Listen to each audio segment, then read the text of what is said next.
Hey guys, so today this video is going to be on replacing the blower motor in this 2006 Nissan X-Trail. So the issue with this vehicle and the blower motor right now is the bearings are out of it. So it sounds like this.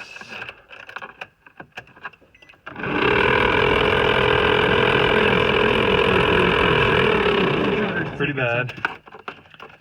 So in this vehicle, the blower motor is actually located behind the dash here, and there's a bunch of panels and stuff you have to remove. However, when you buy the blower from the dealership, they're going to charge you around $500 for the entire assembly, and you can't just buy the motor, but you can buy just the motor on eBay.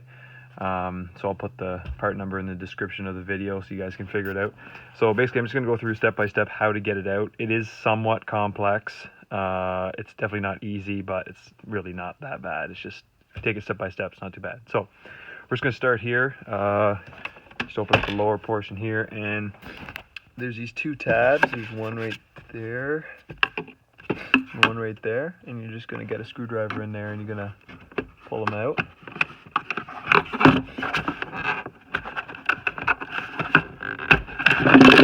Come out and they look like that. This other one, and like I said, you just get the screwdriver in there and they should just come out.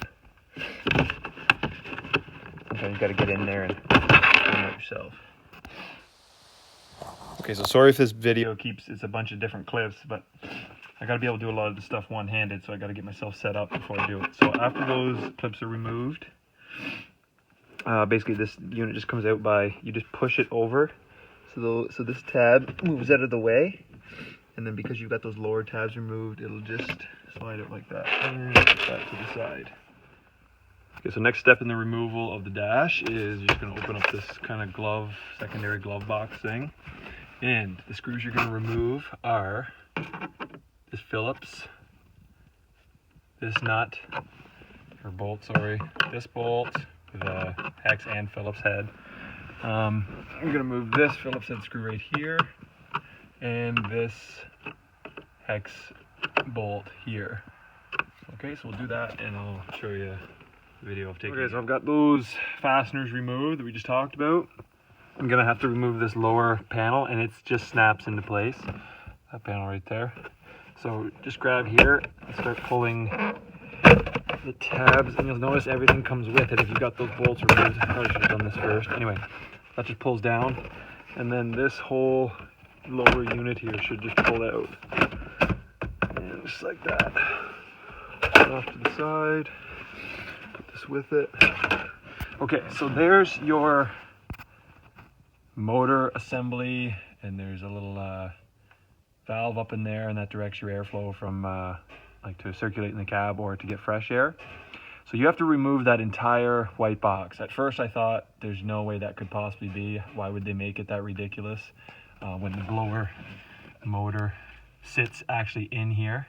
So this is one big white casing, and the motor is actually in here, and you would think that you can just remove these screws and everything and it just pops down, but it just doesn't work that way. So we have to actually remove this entire white housing. It'll make more sense once you see it out of the vehicle why it needs to be totally removed. So I don't think you have to do this, but it definitely makes life easier. So this is the main computer for the vehicle here. It's just like a flat little computer. So what we're going to do is we're going to disconnect these big harnesses right here, but we're going to disconnect the terminals on the battery first, just so we don't fry anything, because they are super sensitive. So we'll just go to the battery really quick. I'll show you how to do it. Okay, we're here in the engine compartment. That's the motor in this, by the way. So we're just going to disconnect the battery here. Some people say you can just do the positive, but I just like to do both to be safe, especially when you're dealing with computer connections and stuff. So you just loosen this 10mm bolt here and this 10mm bolt here, and just remove the negative terminal, positive terminal, and just make sure they stay off to the side there while you're working. Okay, so to remove the computer out of the vehicle to give yourself more room, you first have to remove those two big Delphi connectors right there. So they're pretty easy to remove. You just push down this tab right here at the same time as pulling up on this lever, and it actually helps you pull out the connector when it's fully engaged like that, and just pull it straight out. There's lots of pins, so just be careful when you're putting it in and pulling it out that it's really straight. And same thing with this one, push down on the locking tab, and like that, and then the whole assembly comes out. To remove the computer, you need to remove that bolt. This bolt here, and then there's one, oh yeah, this one right here.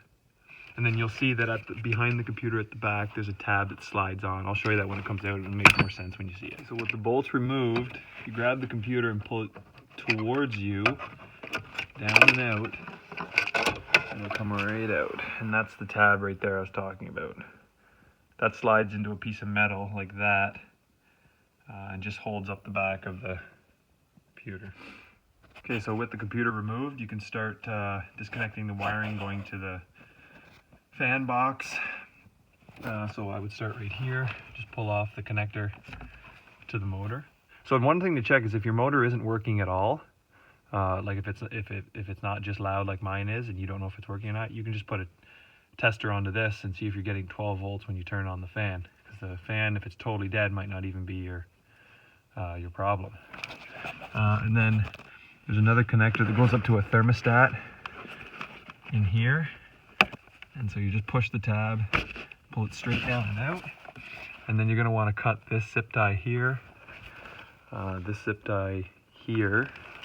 And there's one, it's actually blue, you can see it up in there. Yours might be a different color because I've replaced this one before. Cut that zip tie there and it'll just get this whole wiring assembly out of your way that way.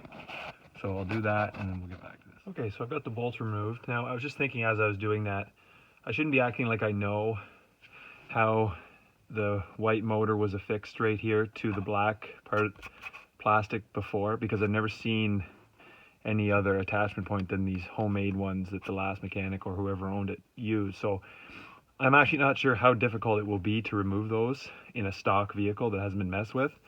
So I'm just going to get you as close as I can to what mine looks like and the orientation it's in and how it comes out. But like I said, it may be a little bit different how this white thing connects to yours because mine isn't stock. So anyway, with those bolts and everything removed, basically you're just trying to disconnect this white assembly from the rest of the vehicle. So however that is in your vehicle, that's how it is. So anyway, so we're going to move this out of the way like this, the wiring, and we're going to pull the box to the right and down. And as you can see there, it just kind of fell out. So you just got to move this tab a little bit out of the way. It helps to do this in a warm shop or a warm day when everything's a little bit more flexible. So just make sure all the wiring's out of the way, and this whole box should just come out like this. So, okay, grab the camera here. That's what the box looks like when it's out. Let me take it right out of the vehicle. Okay, so that's it there. So this foam gasket presses up into the void that I'll show you in a second. There's the back, there's the left driver's side, passenger side, and there's the motor underneath. So that's the void that it leaves. And that's up in there is where you're essentially plugging that foam gasketed outlet up into there. Okay, so let's get to removing the fan motor from this. Before I forget to do this, this is the aftermarket motor that I bought on eBay. It came to $69 Canadian, plus or including shipping, I can't remember. So Global Air, and the part number is BM1627. So I'm sure if you punch that into Google, it'll come up again. This is what it looks like.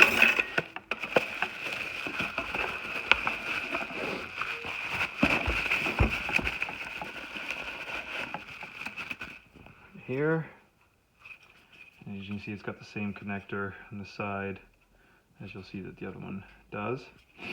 And you can't buy this just from Nissan. The dealership will sell you this entire assembly, and it'll be considerably expensive. For me, it was going to be around $500 Canadian.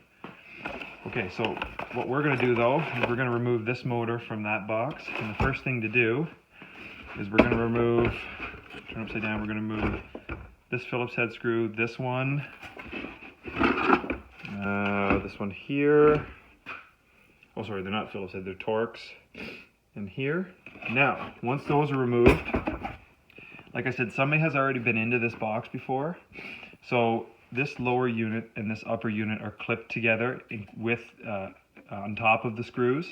So once you take these screws out, you're going to have to bend back each little one of these clips here in order to separate these two halves. The last guy, again, broke some of the clips off, did some cutting here, I'm not really sure why. I think this was part of the cutting to get it out of the vehicle, which I just think was rushed and not necessary, but I could be wrong. Anyway, so I'm going to remove those screws and we're going to separate these two halves. Okay, so with those screws removed, we're going to separate the two halves. Oh, by the way, this flat sort of board here with the electrical connector on it is a thermostat. And sometimes if that's blown, it will cause your motor not to work. So there's two screws holding it in. If you pull that out, you can replace that part with a new one, and that might be the cause of your no fan working problem. So to remove, or to split these things in half, again, mine is going to be a little bit easier because some of the clips have broken off, or were broken off. But I'm going to show you with some of the clips how they're removed. So this is the part that faces you when it's in the vehicle. So you're just going to remove this cover plate. It gives you access to the blower cage while it's still in the vehicle, but you still can't remove the motor. So we're going to remove that. And then with the screws removed and the clips disengaged, it just comes apart like this. And there is your squirrel cage with the motor underneath it. So we're going to remove that nut, which is the same as that nut right there on the new one. And we're just going to remove this screw right here. Now this, you'll see that the motor in a second is press fit into the plastic. So I'm going to show you how to remove that. Okay, so with the squirrel cage removed, it was on here like this. You can see my motor's pretty bad. There's metal shavings everywhere and it should not be that loose. Remove that lower screw here. And then, so from Nissan, you can't get this motor, like I said, you have to buy the whole unit. So this was really never meant to come out easily. So this steel motor is pressed into this plastic casing. And really the only way to remove it is to add some oil, like I just did, between them to loosen everything up. And then you just have to very carefully and slowly, because if you break this, it'll be hard to put a new motor back in properly. Start prying this motor up and out, or at least loosening it. And if you're sure that the new motor is the right motor and is going to be a correct fit, you can flip this over, and in the hole where the screw came out of, you can put just a perfect size screwdriver or whatever and actually push down and hopefully push the motor out. But you got to be careful, because once you ruin the threads on this, on the end of the motor, you can't use this motor again, or it'll be difficult too. So I'm just pushing down on the back motor, and it is going. So it is pushing the motor out.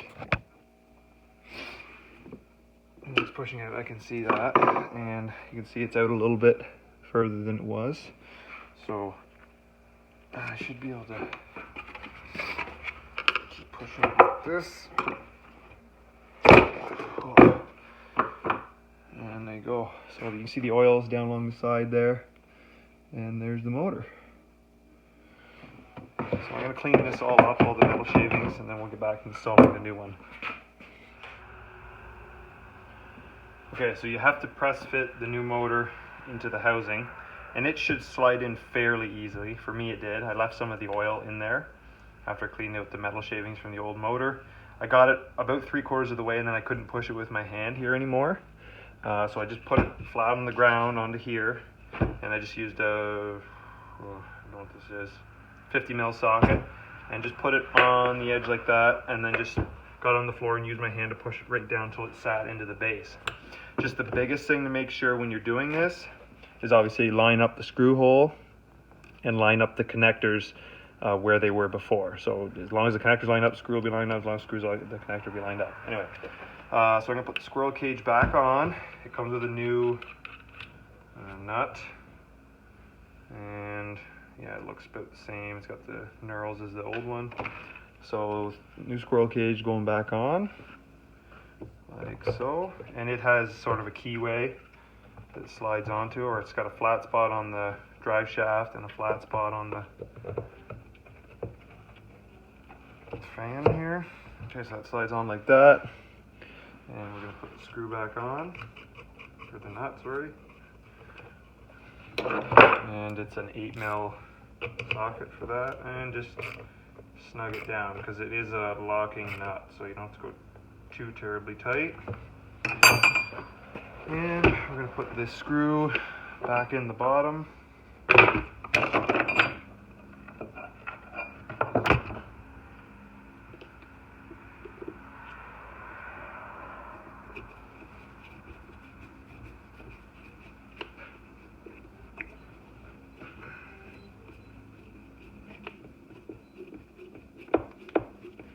And it doesn't look like this, where this screw goes, has ever been threaded before. It's just a plastic housing, so you're going to have to sort of thread the screw yourself, so it might be a little difficult to put in, but there we go.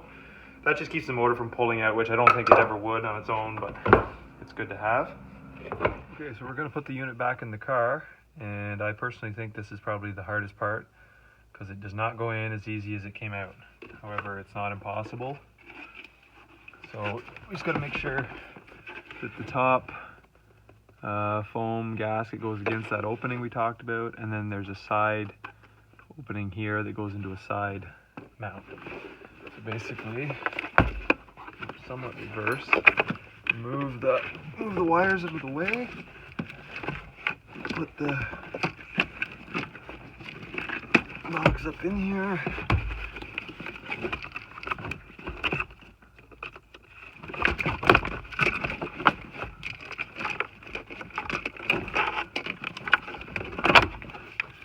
Making sure all your wires are out of the way, and then this tab is always a pain.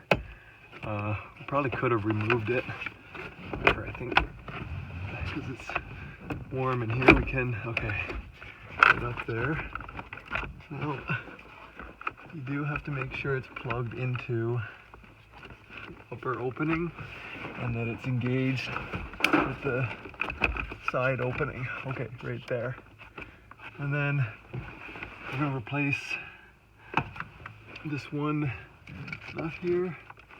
They're both here to hold everything temporarily.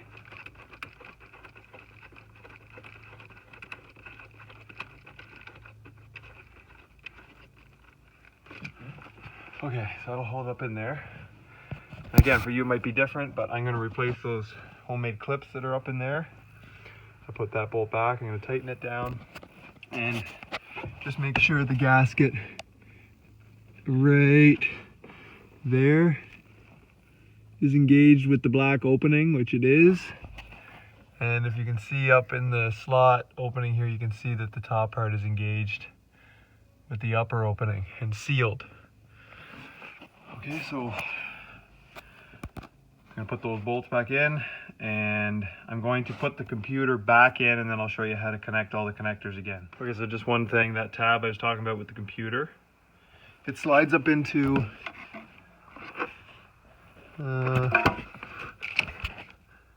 slides onto that tab right there. So you basically line your computer up like this and then put it up into there and slide that on, and then I'm going to put those bolts in and then just show you how to do the connectors one more time. Okay, so the only thing now is to reconnect the computer connectors. So basically just make sure they're fully unlatched like they should be when you took them out, and you're going to position them straight as possible, and they should just press right on. Now you shouldn't have to force them hardly at all. You'll kind of feel them catch, and then once they catch the first notch, you can use the lever to glide them in to the final spot. If this lever is really resistant to you pushing on it, something's not lined up. There's a lot of pins, and if one of them doesn't line up, it won't go in properly. Okay, so same thing with this lower one. Line it up as straight as you possibly can. Get it close. Sorry, got a phone call there. Okay, so get it close and use the lever to bring it the rest of the way, and you'll see it just slowly slide into place, and then that little locking lever keeps everything good to go. So just make sure everything's connected back up. You got your motor connector, you got the thermostat connector in the back, you got that small lead that goes onto the flap adjuster. All the bolts for your computer are back in, your computer's plugged back in. And before you put the dash and everything back on, it's probably smart to try it. So reconnect your battery, try the fan out, and just make sure everything works. Okay, so I just reconnected the battery, and we're gonna go into the vehicle, make sure everything works. And I swear this is the first time I've tried this. Okay, so everything's connected back up. I've left this flap out just so we can see the fan in there spinning. So we'll just turn the key, and we'll turn the fan on. And there we go. Sounds a lot better than before. The fan in there spinning. And slow it down. That's one. That's off. 1, 2, 3, 4. Back on. There we go. And so I'm not going to go through putting all the dash and everything back together. It's literally the reverse of how we took it out. I just make these videos so you guys know where everything is and what to remove and stuff like that. So if you have any questions, just put them in the comments below and I'll try my best to answer them. Thank you.